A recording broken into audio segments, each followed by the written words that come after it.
And away we go. Welcome back to the pickup meeting. So good to be recording again today and just hanging out with Brody Bro Shears. How you doing, bud? I'm doing great. I'm having a great week, and it's been a fun start to the semester. I'm feeling pretty good. How about yourself? I'm good. We're recording today on a Friday, and I feel like that's a different energy already. Even if you have had a long week, a Friday makes it so much better. Yes, Friday for sure. No, I'm never going to do that. So you can stop that nonsense. What is that? I think that's a lot of fun. Yeah, it looks like you have a fresh cut today. I do. Shaved my my beard. I'm feeling a little naked. And I shaved my head. And I was thinking about this. Like, I've been shaving my head since 1994.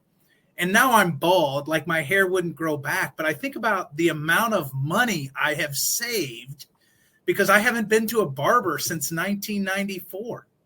And what did ChatGPT tell you about the amount of money that you've saved? I didn't type it into ChatGPT, but maybe I should do that. Okay, so I did. Oh, you did? That's fantastic. How great, right? And so there's an estimated amount, right? It just depends on the varying costs, and then it depends on how well you would tip. And I thought to myself, in 1990, I don't know that he would have tipped super well. Now I think he might. I don't know, right? Maybe you've been a great tipper your entire life. I'm not certain. But I'm a generous tipper. I think it's important to tip well. It's some range of money, it says, between nearly $7,000 and $12,000. Wow. I know. Maybe that's funded the first half of my record binging post-COVID. This is a good conversation for you to bring up anytime you're spending money on records. Absolutely. I do think that that's a great idea. But I've saved this much money on haircuts, so I can buy this hit album that I want for my collection. That's right. That I don't need at all. That you don't need at all. We were talking about this the other day. Soccer season started, and Wrexham, they're in the championship. They are in the championship, and there's going to be so many people that think that means that they're in the final game. Yes. And I probably used to be one of those people that thought they were in the final game, but no, championship is a league. And it's not the highest league. It's the second highest league, right? Because the highest league is the Premier League. Yeah, this is all new to me. I don't understand it. I had to call you the other day because they went to penalty kicks. Or nope, they went to a shootout. Yeah, one of those terms is right. We'll figure that out later. They went to one of those and ended up winning, and I didn't understand why that was occurring. So I know so little, and so these are the people that everyone is like, oh, you're a Wrexham fan, but only because of this show. Yes, that's true. I was influenced in that way. What do you want from me? Yeah, the show is great. Kevin's a new soccer fan or football fan, if you want to be correct, right? That's no problem. We welcome new football fans and soccer fans to the fold all the time. And if This Is Wrexham brought you there, I'm happy because it makes our phone conversations even better. If you haven't watched the Wrexham television show that was started on FX with Rob Mack and Ryan Reynolds, they bought the oldest football team or the oldest soccer team in Wales, and they've moved up the ranks in leagues through promotion, which I know is something that American sports fans don't really understand. But essentially, you have to perform really, really well to move up to the next league. But you get to move up to the next league if you perform well. And Wrexham has been promoted 3 straight years. And so they are now 1 league away from the pinnacle of English football, which is the Premier League. Now, they've started slow a little bit this year, right? They haven't had any wins. But the story is really about the town. The show is really about the town and Ryan Reynolds and Rob Mack kind of bringing the town up with the team, and it's a fascinating watch. And I like the journey of enjoying the show and getting really excited about wins, getting really excited about the drama that they build in it, and then crying my eyes out when they tell some story that is just touching about coal miners or the town or the fans being touched by the team. And it's just, what a great watch. And so, yes, it is that time of the year where I'm getting up on Saturday mornings and turning on Wrexham and just enjoying it as I do my morning walk. And they are a lot easier to watch on TV now because I think Paramount Plus, CBS Sports, they do the championship, right? So there's weekly games on TV, and you can catch Wrexham pretty easily. Yeah. So, listen, we're looking for sponsorship with all of those drops that you just did. Absolutely. FX, CBS, and Paramount Plus. I know that's not higher ed, but we're looking for sponsorships here, right? We take that. That's right. And it is the fall, and it's a good time to be in higher ed. The fall is always a great time, right? It's so wonderful. First weeks of class, people getting in and acclimated, just getting used to the learning experience, being back on full force. There's not anything better. And I'll say, living in Arkansas, I'm super pumped that it's not 105, 110 degrees anymore. Yes. Somebody said recently, they said, what is the fall weather in Arkansas? And I said, I'm fairly certain last year it was October 13th. And that might have been it. It just felt like it was just one day. I'm in central Illinois, and it's been brutally hot here. It was actually hotter than where I grew up in Evansville, Indiana, which doesn't happen very often. But the worm has turned here. I think the weekend is going to be great. And the weather, they're talking about the high 40s for the evening. So turn off the AC, get out on campus, take some walks. I went to a poster sale the other day. I acted like a college student. I went to one of the poster sales that was on the quad, got myself a little poster. I have no idea what I'm going to do with it, but it was too good to not pick up. It was a Gorillaz poster, Demon Days, their second record, one of my favorite records. So I did it. That is very college-like. Yes. The poster sale was the first time you walk onto a college campus and the poster sale is going on. That's the place to be. Now, nowadays you have the earbuds in and you're listening to something. So is it music? Is it podcast? What are you listening to? Yeah, I am listening to a lot of music. So I do like keeping up with the news. And so the Daily seems to be kind of my news podcast. And it has been, for me at least, a little distressing to listen to that. So I have to have some releases, some fun releases. I mean, I do love the Daily, and I listen to the Daily, not every day, but most days. Song Exploder is a podcast that I've really loved, which kind of speaks to my love for music, but it takes a singular song and an artist, maybe a producer, and they talk about the crafting of that song with the host. And then at the end of the podcast, which lasts about 19, 20 minutes an episode, they actually play the song, which I love. Pretty fun stuff. How about you? What are you listening to?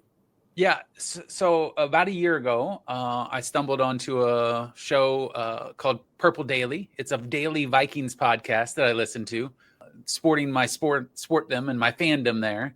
I'm also a big fan of Smartless. I do like Smartless too. Yeah, it's just such a good show. And then in a week's period of time, I usually fit in the latest episode of Criminal, which is about various crime-related things that are interesting to me. And one of my favorites, 99% Invisible with Roman Mars. Just such a great show, and it touches on all kinds of topics, but I really enjoy it. If anybody's looking for a podcast that just makes you feel better, I encourage you to do 99% Invisible, Who Let the Dogs Out, which essentially just gets to the origin of the Who Let the Dogs Out song and where it would have come from. It is just amazing. And it's one you could listen to multiple times, but those are my podcasts that I really like. I'll have to check that out. I think you've sent me that. I just haven't had a chance to. You just ignored me. I got it. Yeah. Between you and my wife sending me things to listen to and watch, plus the things that I already listen to and watch, I'm bound to let one of you down. That's for sure. Well, I think it's time for us to listen to someone else other than us. And so It's probably a good time to bring on our guest this week. We're joined today by Dr. Ben Gross. He's department chair of the College of Pharmacy at Lipscomb, where he also leads residency programs and assessment efforts. And maybe I got some of that right. Did I get all of it right, Ben Gross? Welcome to the show. Yeah, some stuff. Yeah, I feel like you guys, there's additional titles that are added to your name. Maybe not a pay increase, but definitely additional titles. But I think you got most of it. Yeah.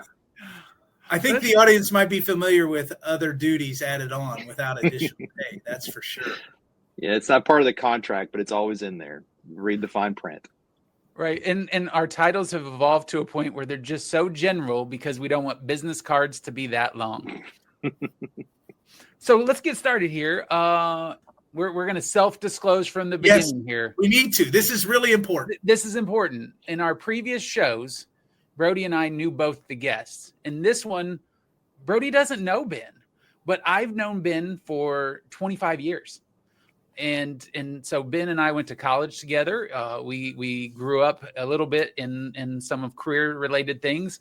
We're fraternity brothers from Murray State University. Let's go ahead and claim the racer pride there. But this is going to be interesting to see how this works. There's a little nervousness of, will the banter still be as great? And I said, this is really a perfect pickup meeting, because most of the time you're going to coffee and you're like, oh, hey, Brody, you know Ben? Ben, do you know Brody? And then that's how connections get to happen on campuses and the things we do. So this is going to be fun. Yeah, I'm a little nervous because I already kind of poked fun at him prior to being on screen. So now I feel like the on-air banter is going to be aimed in my direction. Yeah, he's coming at you. Ben, why don't you get us started and just tell us a little bit, because we think that a lot of folks that are listening are probably in the advising and student success realm. And so you operate in that in a different way, but you are at Lipscomb University and you started in a faculty role, you direct programs, you work with teams. How do you think that how do you think your early responsibilities prepare you for your broader leadership? And what's that journey really been like for you? Well, I think as most of the faculties at Lipscomb here at the College of Pharmacy are pharmacists in general. So if you think about a pharmacist, they're often leading patients in a number of ways. So I think I kind of take some of those skill sets that I learned very early on and kind of develop those leadership skills and how I lead patients to have better healthcare, take their medications, and all those types of things. But I think I always think about what led me to be in a leadership role, and it's more about kind of looking at people that I've seen prior, mentors, role models, and kind of emulating some of the things they did right and some of the things they did wrong, and kind of making those things into who I thought I should be a leader. And I'll be honest with you, the one thing advice I always give people who are starting any position like this or any type of leadership role is you don't know everything. If you have that mentality that you don't know everything, but you have the ability to know where to find that information, that's the best. I don't go into any situation and say, I'm not the smartest person in the room, but I'm going to learn and gain and develop because I'd like to be that person that people rely on when I'm thrust in opportunities to lead. I told Brody when we were having you discussing you as a guest and going to have you on that I said, you're going to be really excited about having Ben. As far as a leader, I think he's probably one of the strongest leaders I've ever met in my life. Mm-hmm. And Brody says, well, what does he do really well? What's like really those strengths? And I can list a whole host of things that are there, but I think you touched on a little bit when you're talking about being a leader and growing and picking things up from people. What are those things that you feel like you've picked up along the way that have really transformed who you are as a leader? I think the biggest thing in that I have kind of picked up is being, and I've read tons of books about this, but you have to be a little bit vulnerable as a leader. You have to have the ability for your people that you're leading to connect with you in a very kind of personal way, so that they feel comfortable. I think Kevin and I, the thing that I pretty much feel like I've done really well is I am someone that people want to come when they are struggling or in trouble, whatever that is. That's from patients to students to faculty members. People rely on that. And that's something I picked up from my mentors, of being someone that was approachable, someone who is in the trenches. I always feel like as a leader, I'm willing to do the things that I'm asking someone else to do as well. And I've shown that throughout my career. Those are things I picked up from people that I worked for and worked under, but just the ability to be approachable as a leader and feel in a comfort, almost a safe place for people to go. I think that's been something I've always picked up and tried to be that kind of leader for the people that work with me and that I've worked with too. Even people that lead me, they sometimes come to me and confide in things me too. Like that's kind of kind of both ways, right? So I've always had that kind of and I've had that since I was very, very young. I always tell the story to my students. I'm in the line when I was 16 at a Subway, and the guy starts ordering me. I start ordering my food. They start putting things together. And by the way, I'm putting this Subway in so they could be one of your advertisers too. So Subway, eat fresh. All right. So Subway. So I remember, and this was like very early on, I'm ordering this food. And by the time I start and to the end, this guy has told me his entire life story and interjected. And at the very end says, I'm so glad I talked to you today. I think that's something I picked up like early on. I was like, okay, maybe there's something about me that allows opportunity for people to feel like, hey, if the world's kind of coming around, like, where can we go? Where's the place we know that, okay, if Ben Gross is there, maybe things won't be so bad. And, but anyway, but once again, Subway, the best. They should do advertising for you guys. So, Ben, I'm reading your job title, Department Chair of the College of Pharmacy at Lipscomb, where you also lead residency programs and assessment efforts. And you've talked a little bit about not knowing everything and kind of the importance of being vulnerable. And I'm looking at your Vita, and I see you've also earned an MBA. Like, what's the rationale behind your pursuit of that, given the role that you have, and how has it influenced the way that you lead? I was very blessed to get, and I have to put the plug because I got it from Lipscomb University. Was where my MBA program from, and I have used my MBA every single day. Wow. I had a leadership conference. Yeah, everything that I do, from how I manage budgets to financing to how I manage people, all the courses I took, the networking, the people I dealt with, how they taught. I took things from how they taught in the classroom. I was just like a student, like anyone else, listening to how they approached expectations that they provided. I've used it every single day. I use it on my faculty all the time. I tell them that. I warn them and say, hey, I'm using a technique on you. You don't know what it is, but I'm using it today. The one thing about anything about leading is also you got to be able to feel like you're not, you haven't learned everything yet. And so I go and pursue other degrees, other credentials, go to conferences so I continue to learn and grow. And so the MBA was really an opportunity for me because I'm a scientist. That's my background, is not in the business world. And so I took a big leap, I thought, to actually go get an MBA and get into that world. And I've really enjoyed the experiences, but the leadership concentration was outstanding. I had some very, very good faculty members that taught us about how to really manage people, how to connect with people, how to lead a team, like sitting down and like, oh my gosh, how's a team develop? How do you actually function as a team? Those are key things that I have taken on as becoming department chair. Yeah, and Kevin and I have had lots of discussions about this in our phone calls, right? That man, leading is hard. It takes a lot of effort, and there's a ton of learning that's really involved. I know he gave me a little grief the last episode, accused me of being as smart as I'm going to be, right? But I think earning that MBA is really impressive, and it's one of the approaches that I've taken is we've got a lot to learn, right? We can always be better. Even when we think we're really good at something, Kevin Thomas, like, we can be better. There's no doubt about that. And that's a philosophy I've always lived by, and I think it's a good approach, no question. So good for you. That's really, really amazing. This segment is brought to you by Lipscomb's MBA, Lead with Purpose and Succeed with Impact. That's where we're at today. We're going to get a sponsor one way or another out of this. Let's go, Lipscomb. Absolutely. One of the things that I think about quite a bit is just measuring success of programs and what those outcomes look like. And I think that's relatable to folks that are in our listening audience, no matter what program they're doing. So when you're measuring success of your programs, what are those key outcomes or indicators that you focus on or that you think matter the most? I think we rely a lot on student like evaluations of our program. I think that's a clear way to say, at the end of all this, they have the opportunity to and it's required survey to look at that question of, if I would have started my career again in pharmacy, would I have chose Lipscomb as that option?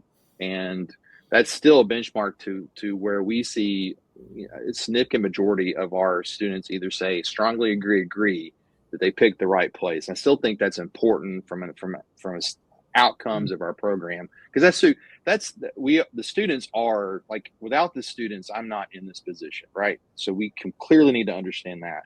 And so what is the feedback coming in? You're not going to win everyone over. There will be students who go through your program, get through done, and say, this is the worst place in the world I've ever been. But if you collectively, the majority of students feel comfortable where you are and who you are as an organization, or who you are as a learning environment, I think that's been a big outcome. And we look at things like, how many people pass a board exam? We look at curricular outcomes. Those are really important for us too. But I think it all relies on the students' feedback and the students' feel of us as whether or not we gave them what they wanted.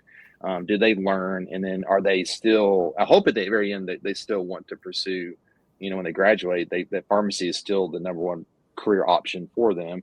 And when they get finished. So those are some outcomes that I really think about when we're looking at our program.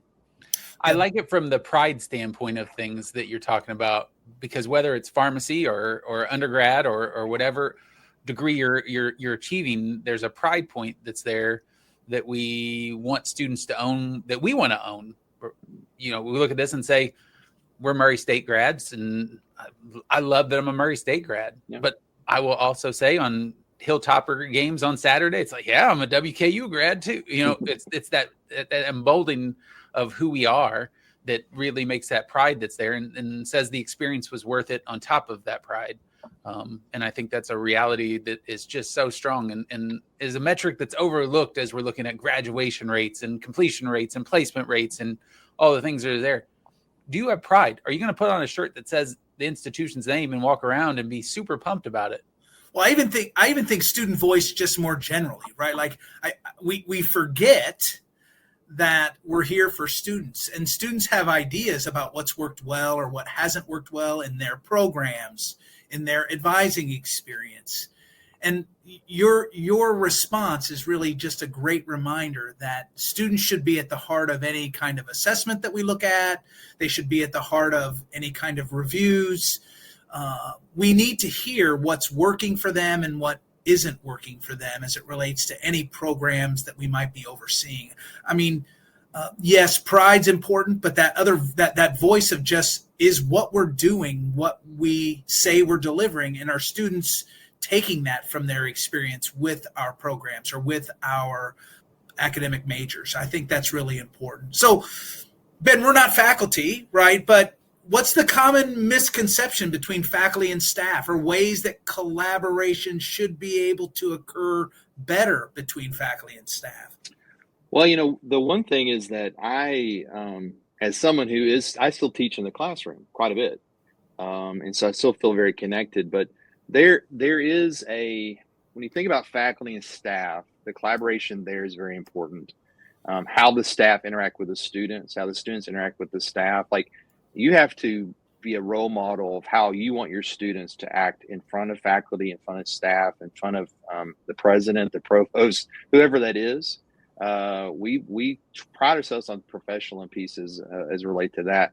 And I want to interject too, kind of not to jump back, but the one thing about my experiences in Murray State and tying those things, I think about that experience a lot and how much I love that university and give back to it.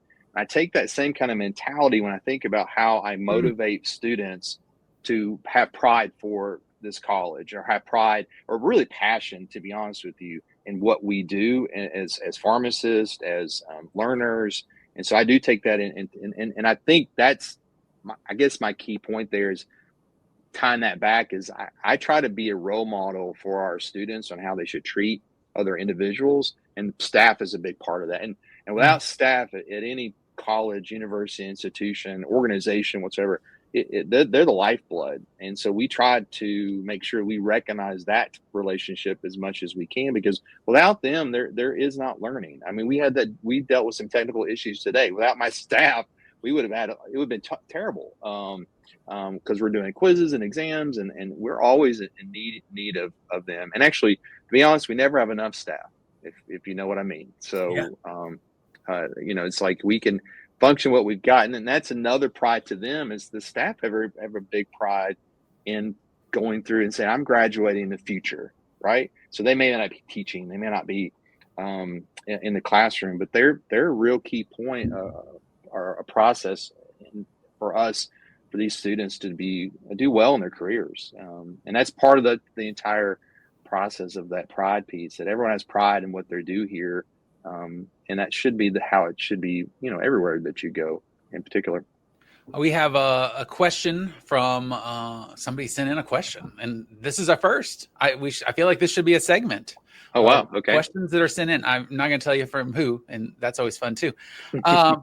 But we're wondering, can you talk about differences between undergrads and professional students? Because you've had experience in both of those, with the singular focus and maybe from an advising perspective, but I think those similarities and differences are fun to explore and what that would be between those two student populations.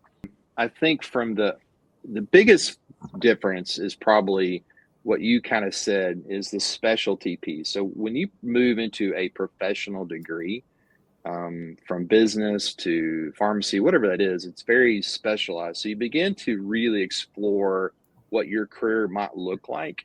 At the undergraduate level, there's a lot of opportunities for you to explore a lot of different things. And every institution allows you to be very general while you begin to think about what you might want to do. When you get into professional, the generalities go away, and it's really more specific about, okay, here's the skill set that you're going to need to be successful in this particular role that you're looking for, whatever that is. I think the workload is definitely different, because you don't have an undergraduate. You have some flexibility in your schedule.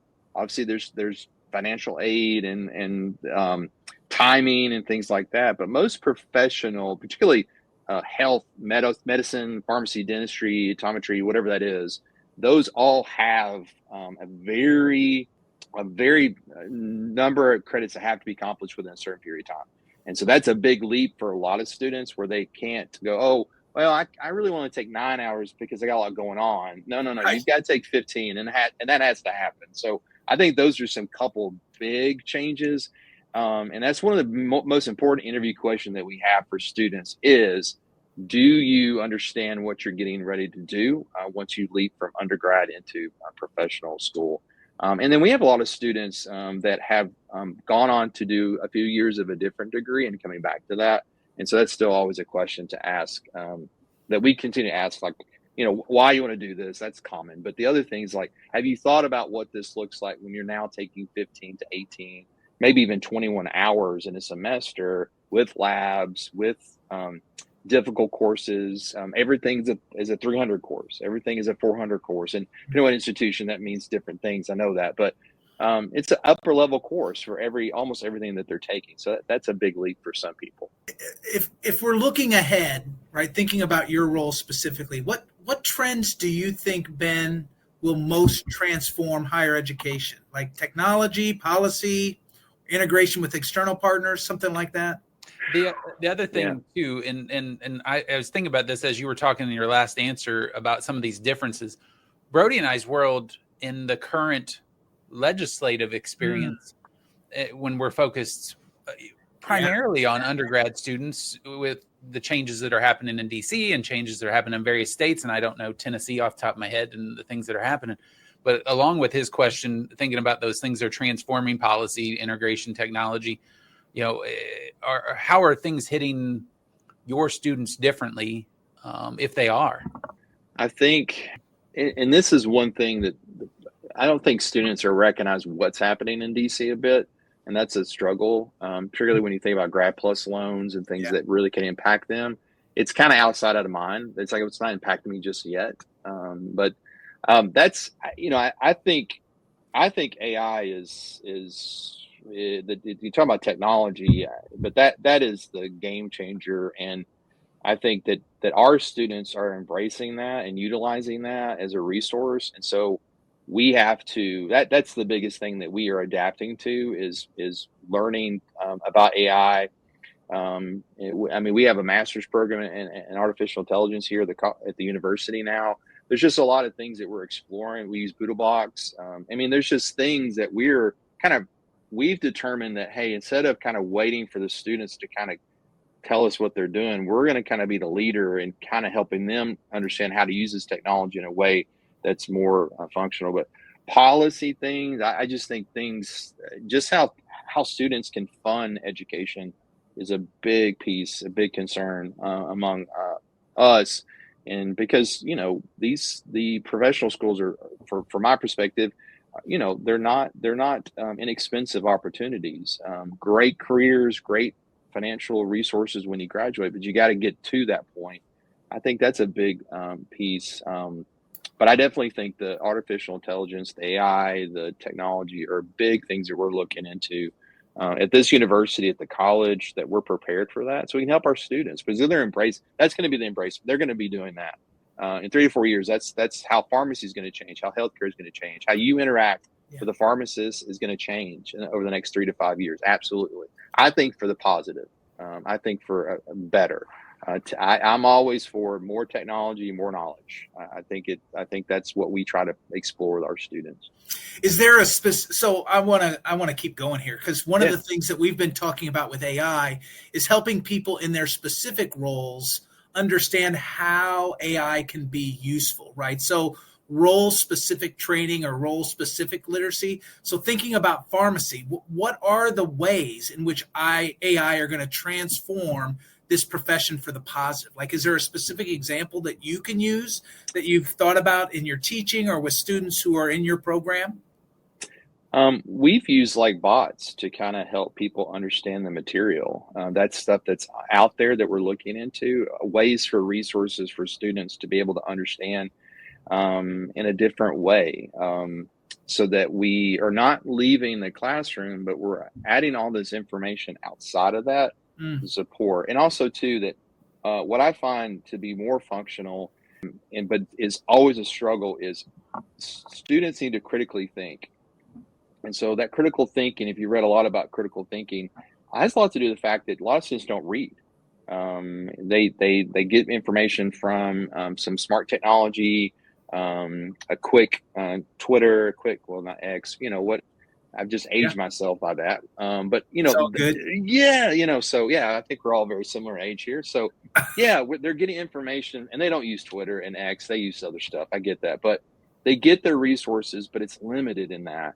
And so when you ask them to read things prior to prep, a lot of times that's a struggle for them, and we have to recognize that. And so are we able to give them more AI technology, provide them things where they can interact with the bot? They can interact as if we're actually there with them.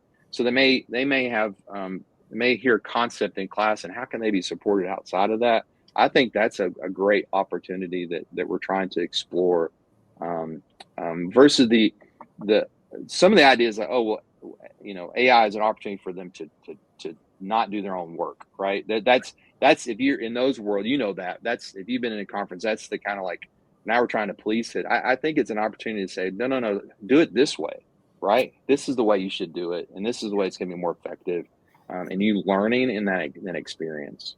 Yeah, I think it's a good reminder to think about that historically too, right? When the internet came 30 years ago, I know, because the only thing I really heard with your response is that we're all the same age here, and I'm clearly 10 years older than both of you, which is awesome. So I appreciate that, Ben. Absolutely. But I remember when the internet got going, right? Like, I was actually working. I know you two were in high school, but I was working in higher ed. And I remember people were really afraid, right? They were really afraid. And I don't think fear is the response to AI at all. We do have to embrace it. And I'm glad to hear professions like pharmacy and programs like yours really trying to lead in that space. It is really important. That's an excellent point, Grandpa. That's an excellent point. I think I remember the first computer, like the Zoolander, where he's kind of trying to get into the computer and he's like trying to break it open. I feel like that's how I was when I first saw the computer that weighed like 300 pounds in my parents' house. So, so the dawn of the internet, we're not that old to know when the internet actually started, which is amazing too. So It And is. I think that, yeah, and all jokes aside, that tells you a little bit about how far we've advanced, right? Sure. To think that I can access right now my email from a phone. That was, and that was not, and it wasn't that long ago that wasn't even a possibility. So I think embracing this is the way to go. I think it is, it's a competitive advantage. If you want to think back to the business side of things and what makes your program different, what makes your business, your institution, your higher education learning, how do you have a competitive edge? And that's the one thing, is in it to embrace things versus to wait for someone else to do it. So there's all across the board. Blockbuster, ageist again, right? We know at Blockbuster that was the best thing to do on a Friday, was to go get a movie, right, and get a Little Caesars pizza, probably. That was what we used to do. It's Little Caesars still around, but they're gone, and because they didn't embrace anything about change. And so I think if we want to talk a little bit, when we began this conversation where we are now, I think you want to say, like, what makes a leader different is like they're able to embrace change. Yeah. So yeah. And AI is evolving quickly. There's no question about that. And I think that makes people more scared, but it's not a reason to not start tackling that issue, for sure. Yeah. As we move into some maybe more fun questions, Ben, you've gone through the really difficult ones. Okay. Some heavy lifting there, Ben. Great. Our fun questions are brought to you by Lipscomb University's Masters in AI. Master tomorrow's technology today. I can see the money coming to you guys right now. I can feel it. Like it's coming down. So when you think about your job and work and being in pharmacy, and you introduce yourselves to folks and they know that you're a pharmacist, like, what are the really great things that come from being a pharmacist, and then maybe what are the not so great things, and why are some of the not so great things when people ask you about medication all the time? Well, obviously you've been part of those conversations, Kevin, quite a bit. Oil. But fish oil, yeah, absolutely. Okay, so pharmacy, and why I went into it particularly was it's a very respected profession, right? And so when you say, hey, I'm a pharmacist, they recognize that, hey, at least at this point, you're the drug expert in the room. And they appreciate your knowledge. And some have had really great experiences with real great pharmacists. And they have that kind of built in. And so there are respect to you for that. So you don't have to, tell them too much about what you do, because they kind of know what that's going on. I would say, being a pharmacist from where I grew up and what I have to do, I get a lot of questions that are not always medication related. I've had that question, like, hey, can you take a look at this? Like, nope, I don't want to. I don't want to. I can't help you. No. There are physician assistants, physicians, nurse practitioners that can go out there and look at those things for you. That's what their job is. They're all those types of things. But I think that's probably. And then the other thing is, I love it when I talk to, especially some of our Kevin's and our friends, talk to me about medications as if I don't know anything about it. And when I tell them that they're absolutely incorrect about what they're saying about the medication, they say, well, I looked that up on the internet. I think it's right. I was like, okay, fair enough. All right, goodbye. So, yeah, I can't win you over. And patients do that to me all the time. I still practice in a clinic 1 day a week, and they'll give me a list of, I'm not taking that medication. It's too expensive. Oh, I understand. So what are you taking? It's like, oh, I'm taking this really neat supplement that I found on the internet through Amazon. It's awesome. I said, well, how much is that? It's just $500 a month. Okay. All right. I'm going to lose you on that particular piece. Right. But I guess those are the challenges you get in this profession. So, yeah. Yeah. The world's changed quite a bit, right? Like, as a scientist, those challenges are coming fast and furious. Has your program kind of done anything to kind of deal with that specifically, or how do you handle that? Maybe not just as an individual, but when you are training pharmacists. Yeah, I think our faculty spend a lot of time on professional development. I mean, we put in our budget to kind of support our faculty to make sure that they are on the cutting edge of what's out there, right? And using technology to do that, make sure they're listening, Multiple times. I'll tell you, I always, when someone says, "Hey, I found this resource," I'm always the one saying, "Okay, where did you find that?" And I go to Facebook or wherever that location is. Of course, the algorithm then suddenly I am now looking, I'm interested in whatever that is now for the next Sure you are. like 30 days, constantly snoozing it. But I'm like, "Hey, what is that?" And I will be very serious with you. When a patient comes in or a student or anyone, whatever they have, and they have some concept, some idea or something that I've learned for a long time ago, do not discount them because you're going to lose them. I make sure I pay attention to what they're saying. I listen to them very carefully, and then I determine and try to give them the knowledge. And sometimes they want to hear it and sometimes they don't. But it makes me feel comfortable that, hey, I've at least listened to you and That's given great.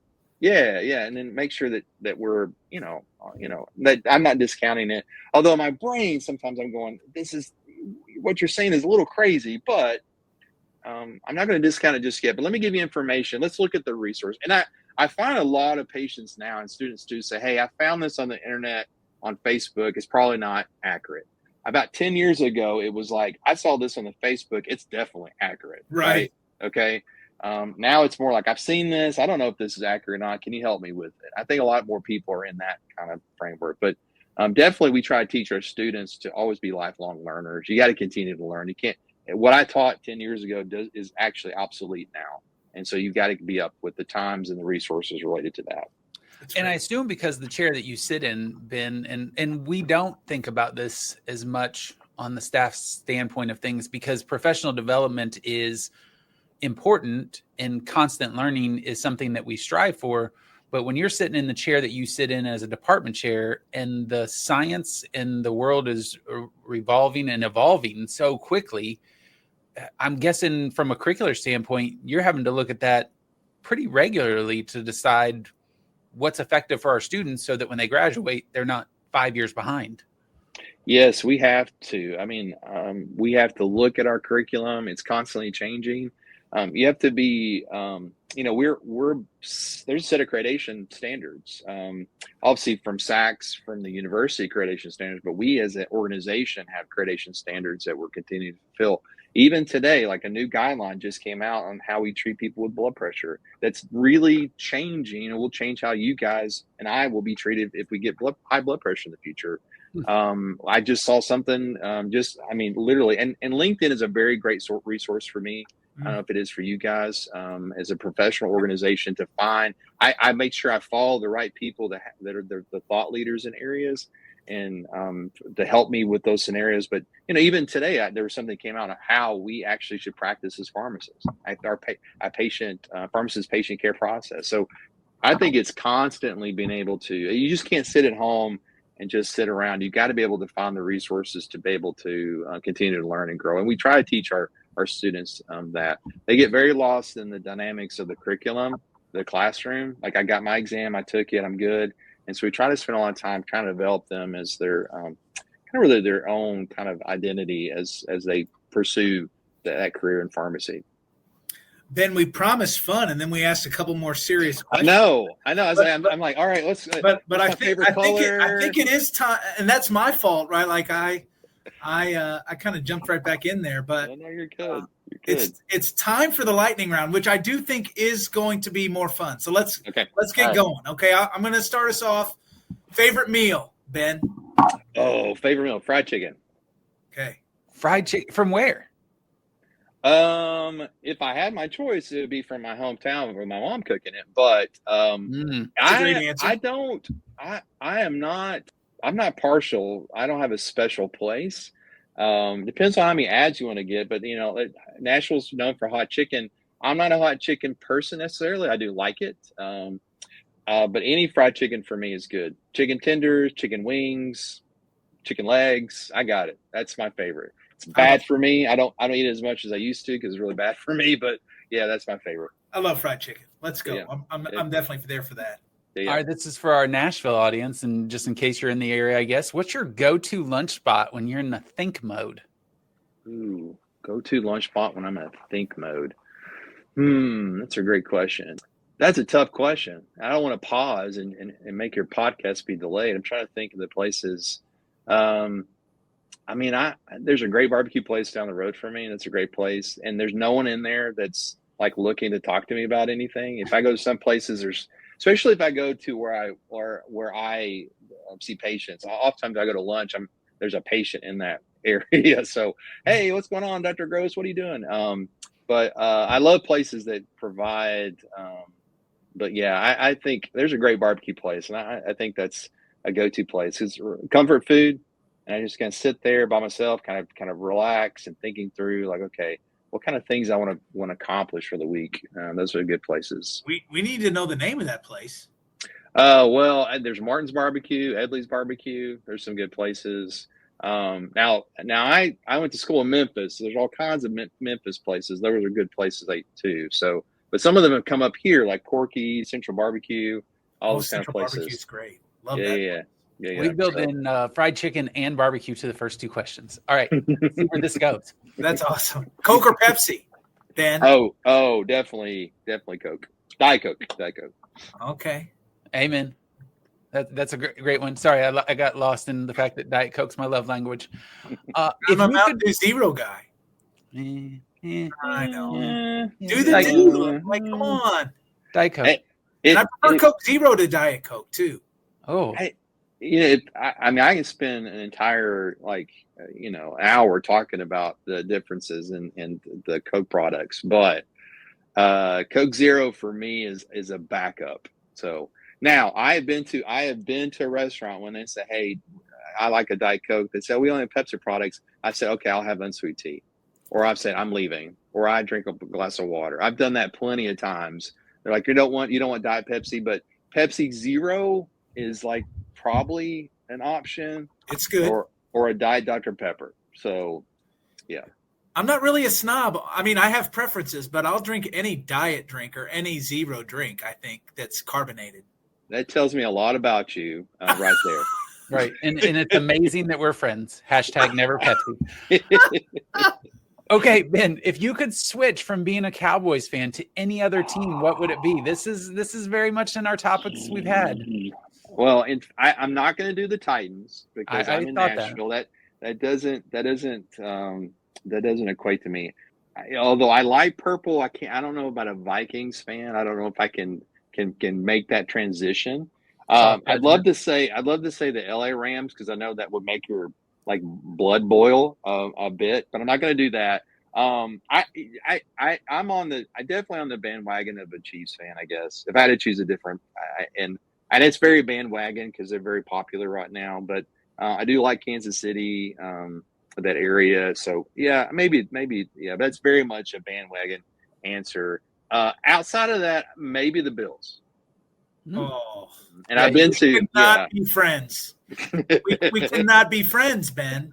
Like I was gonna suggest, right? If you're getting rid of one disappointment, you should just join the other most disappointing team in the NFL, and that's the Miami Dolphins, the team that I loved.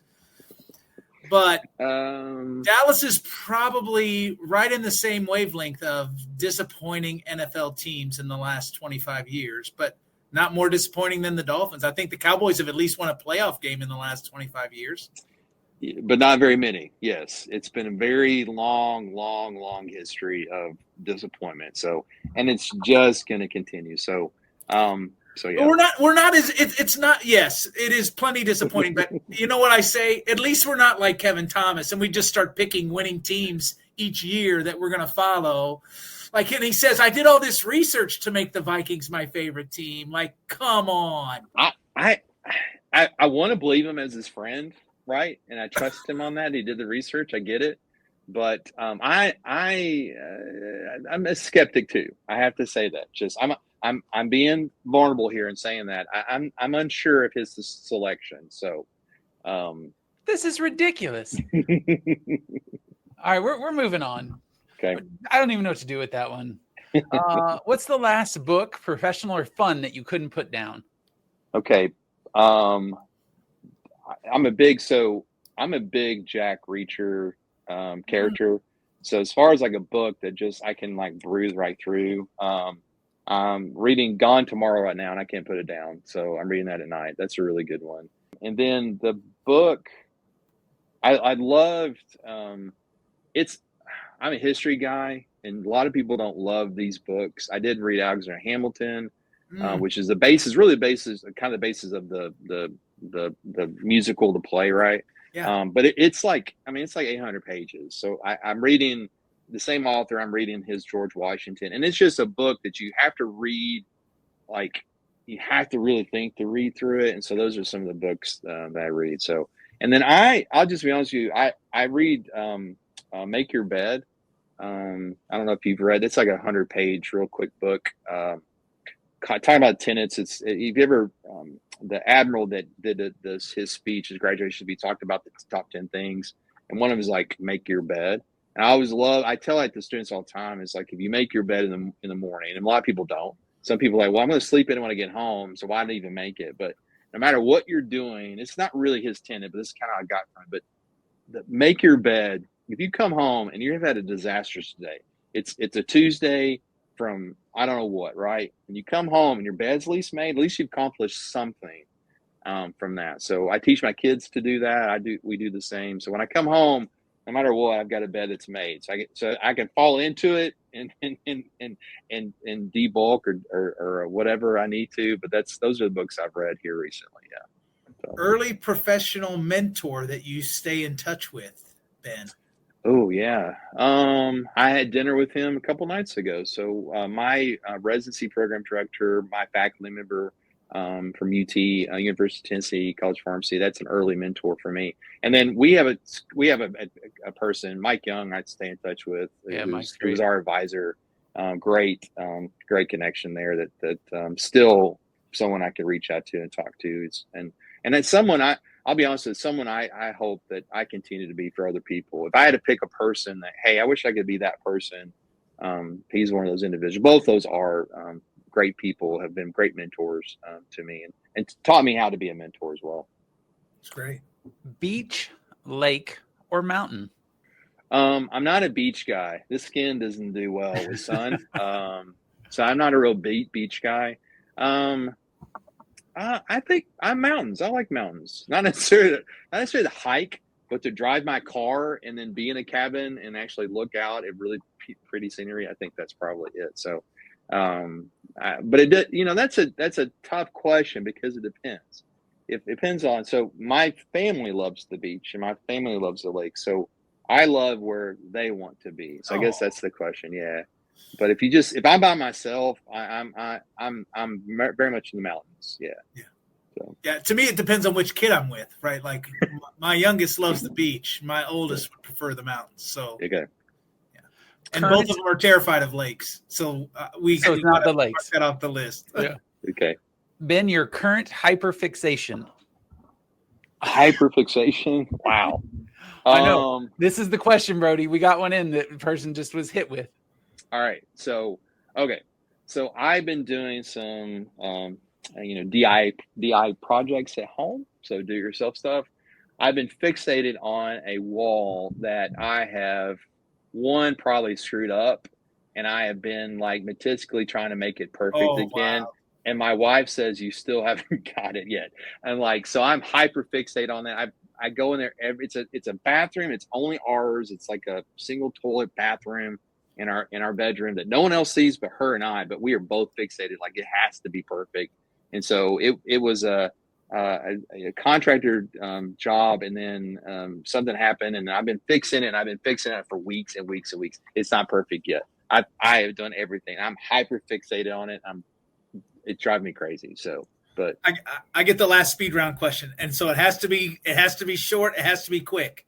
Okay. Best Kevin Thomas story you can share on this show. Oh God. Oh Ben, my gosh. Ben, the next time we're going to Tennessee together, I owe you lunch. Don't forget that. I owe you lunch, Ben.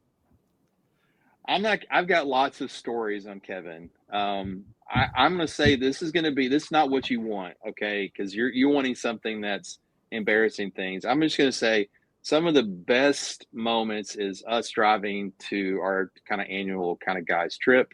And we go through the top 5 list, which is one of my favorite things to do with Kevin. So I if you ever meet with Kevin, give him a top 5, like top 5 best hamburgers, top 5 best fast foods, top 5 best by the way, top 5 best college football programs that you would be a fan of if you were not a fan of the other college teams, right? So that's that question you gave me about the question about, what if you weren't a Cowboys, that's definitely that's all you, Kevin. I definitely know that's a question that we will probably have again. Like, hey, let's talk about this again. So I still like that. We've included some other friends in this, but it's still one of my top 5 things to do, because a lot of times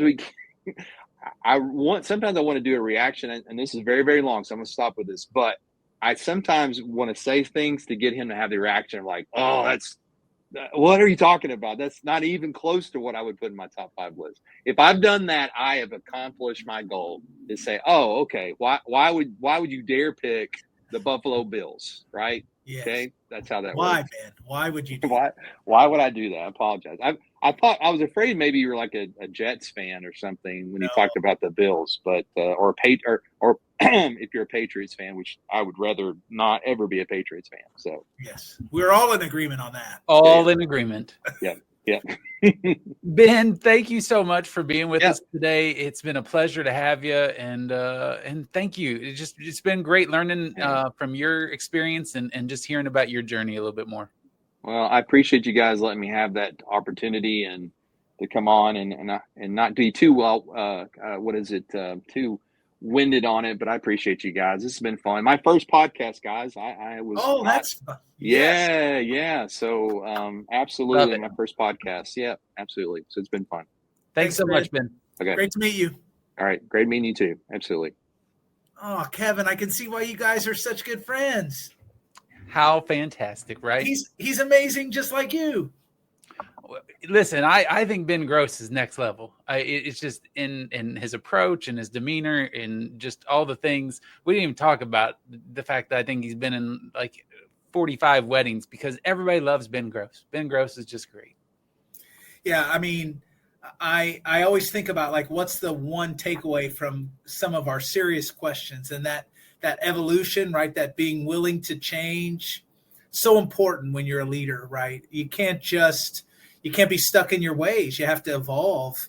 And I'm sure in his profession, certainly that's the case. But if you're in higher ed, working in advising and student success, right, evolution and change is the only constant, right? And so I just really appreciate that about his response to some of those questions. Yeah, and I think about it from the standpoint of talking about faculty and staff and the importance of both of those relationships, that it is so often on many campuses a little bit of a contentious question.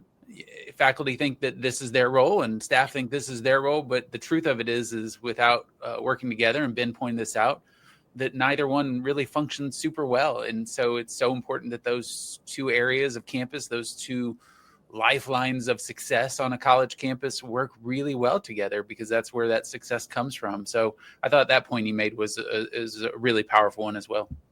Yeah, I've seen that be really good, and I've seen it be not good. And being really good is way better than not good. And it is really interesting to me that we don't try to value that more and find intentional ways to make those relationships really positive. Because at the end of the day, when those two sides are working with each other, the student experience is better too. And that's really important. So as we're wrapping up today, what are the things that are standing out to you? What's on your mind? What's in your bag? What's the thing that you're thinking about?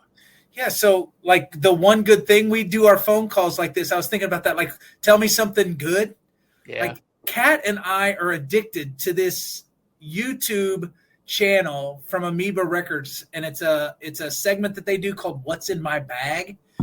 And it's artists and movie stars that go into Amoeba Records, either in Hollywood or San Francisco, pulling out the records, the books, the DVDs that they have bought at the store, and they're interviewed by a store employee.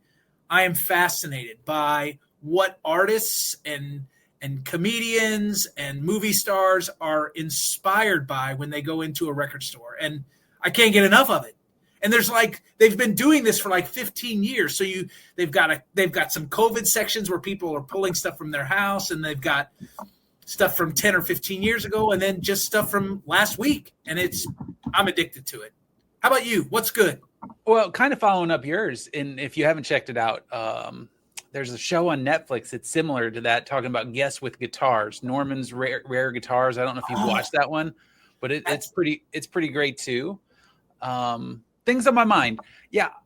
So I think that I'm in this focus of the simple things that we take for granted in life on things. And it hit me. We came back from the lake a couple of weeks ago and our fridge was dead. Oh, that's terrible. Awful. And so it just hit me with this. We're going to buy a new fridge and we're figuring out the layers that are there. And the first fridge we try to buy, they say, well, we can have that there in 10 to 14 days. That's not an option. No, you can't go without a fridge for 10 to 14 days. And then the next one was, well, it'll be a couple days. Okay. A couple days. That'll be fine. A couple days was not fine. No. A couple days. It's really hard. It's one of these things you take for granted when the air conditioning goes down. Oh, it's awful. Or if your dishwasher breaks but your fridge, so many layers of things, the cold beverage, food that you can keep in the house, all of it. It just, the little things matter so much. And so that's been stuck in my mind. What are those little things that matter so much and we probably take for granted? Yeah, I don't want to belabor this, right? We had a car situation. We just bought a second car, and the same thing, right? Used car, relatively new. You pull it off the shop. You wake up the next day, and there's a big oil stain in your driveway, and you're like, what the heck? You take it back in. They get it fixed and get it sorted. Hey, you know one thing I do not take for granted? Our friendship, my man. Oh, look at you. Absolutely. So, hey, we need to close things out, though, don't we? You know, and I was really glad to meet Ben. And so, friends, that wraps up this pickup meeting. Let's do a same time next couple weeks. No agenda required. Just do good and be nice. We'll see you the next time.